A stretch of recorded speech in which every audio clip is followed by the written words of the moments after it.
এখানে আমাকে উল্লেখ করা হয়েছে ব্যারিস্টার সালাম তালুকদার সাহেবের সহকর্মী হিসাবে। আমি বিনীতভাবে সংশোধন করছি, আমরা এখানে সমবেত হয়েছি জনাব ব্যারিস্টার আব্দুল সালাম তালুকদার সাহেবের ২৭তম মৃত্যুবার্ষিকী উপলক্ষে। বলতে দ্বিধা নেই, অত্যন্ত ভারাক্রান্ত হৃদয়ে এখানে এসে তার সম্বন্ধে কি বলবো আমি ভাষা হারিয়ে ফেলেছি। একটু আগে এখানে আমাকে উল্লেখ করা হয়েছে ব্যারিস্টার সালাম তালুকদার সাহেবের সহকর্মী হিসাবে।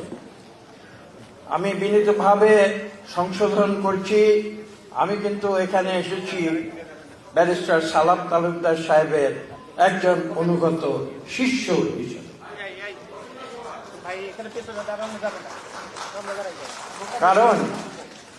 কারণ আমি যখন রাজনীতির অঙ্গনে প্রবেশ করি তখন আমার কোনো রাজনীতির অভিজ্ঞতা ছিল না। আমার স্পষ্ট মনে আছে সেই সময় ব্যারিস্টার সালাম তালুকদার সাহেব আমাকে রাজনীতির পাঠ দিয়েছেন এবং ধীরে ধীরে তার সাহচর্য থেকে তাকে অনুসরণ করে তার কাছ থেকে রাজনীতির দীক্ষা নিয়ে আমি ধীরে ধীরে সামনের দিকে এগিয়ে গিয়েছি। আজকে সে কথা আমি সকলের সামনে অকপটে উল্লেখ করছি। আজকে রাজনীতি কোন পর্যায়ে এসেছে, রাজনীতির নেতা কর্মীদের মধ্যে সম্পর্ক কোন পর্যায়ে গিয়েছে সেটা আপনারা বিবেচনা করবেন। কিন্তু যখন আমরা সালাম তালুকদারকে মহাসচিব হিসাবে দলের দেখেছি, আমরা জেনেছি তার ব্যক্তিত্ব, তার পাণ্ডিত্য এবং তার উৎকর্ষ, এবং সেখান থেকে আমরা রাজনীতির পাঠ নিয়েছি।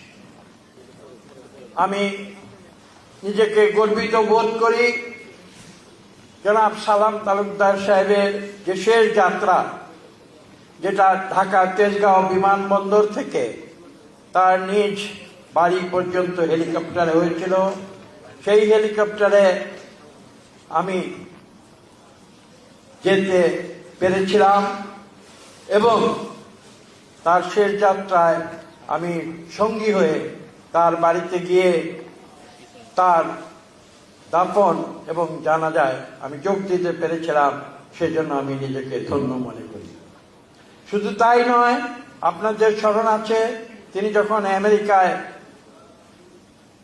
চিকিৎসার জন্য গিয়েছিলেন তখন আমি সেখানে ছিলাম এবং তার সঙ্গে ছিলাম, এবং আমি দেখেছি তার মনোবল এবং তার মানসিক শক্তি, এবং বিশেষ করে তার রাজনীতির যে প্রজ্ঞা, রাজনীতির যে দৃঢ়তা, সেগুলো শিক্ষণীয় বিষয়। একজন মহাসচিব সত্যিকার অর্থে যে ভূমিকা পালন করতে পারেন তার জ্বলজ্বন্ত দৃষ্টান্ত ছিলেন ব্যারিস্টার আব্দুল সালাম তালুকদার।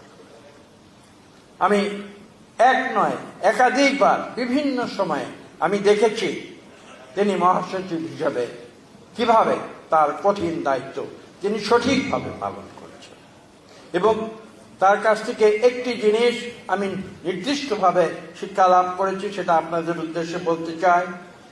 যেটা সঠিক তিনি সবসময় সেই সঠিক কথা বলতেন।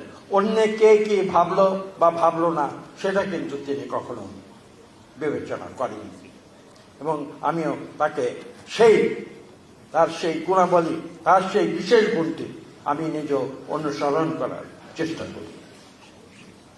আজকে এই ২৭তম মৃত্যুবার্ষিকীতে এখানে এসে আমি শ্রদ্ধা অবনত চিত্তে তাকে স্মরণ করছি। শুধু বাংলাদেশের মানুষ যারা তার সঙ্গে জীবনে একবার পরিচিত হয়েছে, আমি বিশ্বাস করি তারা কোনোদিন তাকে ভুলতে পারবে না।